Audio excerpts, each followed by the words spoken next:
They believed they had uncovered history's greatest treasure. Instead, they may have awakened history's greatest mystery.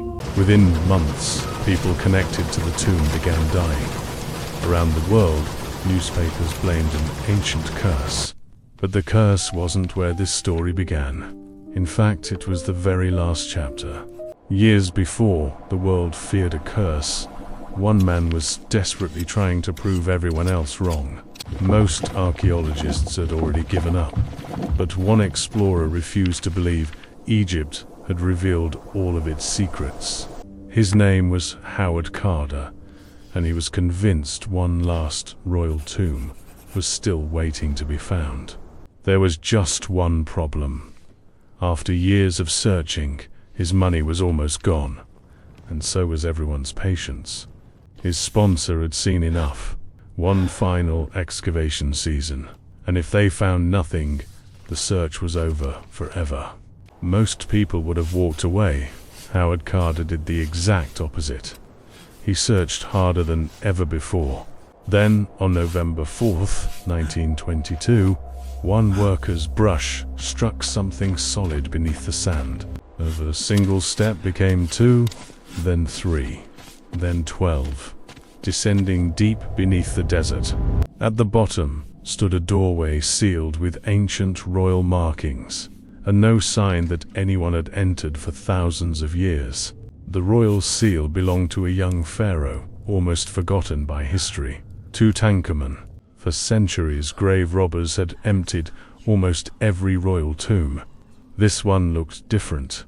Carter carefully made a tiny hole through the doorway. Then, he lifted a candle and looked inside. When asked if he could see anything, Carter answered with 4 words that changed history forever. Yes. Wonderful things. Beyond the doorway was a room unlike anything the modern world had ever seen. More than 5,000 objects filled the tomb. Many had remained exactly where they were placed over 3,000 years earlier. The discovery made headlines around the world. Then something happened that nobody expected. Just a few months later, Lord Carnarvon, the man who funded the expedition, died suddenly after a mosquito bite, became infected. Almost immediately, newspapers claimed that Pharaoh's curse had claimed its first victim. Then more strange stories began appearing. Some were true. Others became impossible to separate from legend. But not everyone believed the curse was real. Scientists had a very different explanation. Some researchers believed ancient bacteria or mold sealed inside the tomb may have contributed to several illnesses. But there was one problem. Not every death could be explained that easily. Even more surprising, Howard Carter never died from any so-called curse. He lived for another 17 years. If the curse truly protected the tomb, why did the man who discovered it outlive so many others?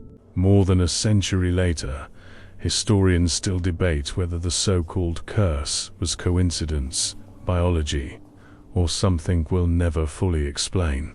The treasure was removed, the artifacts were preserved, but the mystery buried beneath the desert never truly disappeared. Maybe the real mystery was never the curse, but why this forgotten king continues to fascinate the world thousands of years later. History is filled with mysteries like this one, and some are even harder to explain. Subscribe for more fascinating stories like this one, and I will see you in another timeline. Bye.